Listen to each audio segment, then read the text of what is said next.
তার বাদে নামাজে তুমি চলে যাও, তুমি মুরাকাবা মুশাহাদা তারপরে করো। আগে তুমি তোমার ভিতরটা সাফা করো, জোরে কোন সুবহানাল্লাহ।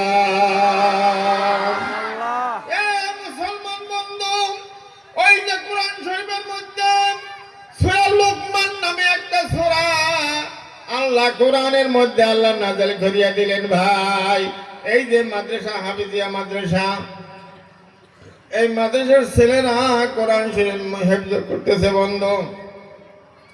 যেই জায়গার মধ্যে মাদ্রাসা চলে কোরআন শরীফ পড়া হয়, আসহাবে সুফফার আমল করা হয়, ওই গ্রামের মধ্যে যদি বাজার থাকে বাজার ডালা হেলায় বড় হয়ে যায়, যেরকম সুবহানাল্লাহ। বাজারটা বড় হয়ে যায়। কোন ওই বাজার মাদ্রাসার কিনারে যদি কোনো খেজুর গাছের বাগান থাকে, খেজুর বেশি ধরে, যদি কোনো ফল ফসলে ফল বেশি ধরে, আল্লাহ পাকের রহমত বেশি হয় বন্ধু। এটা চাক্ষুষ প্রমাণ আল্লাহর পাকের দুনিয়াতে বহুত আছে বন্ধু।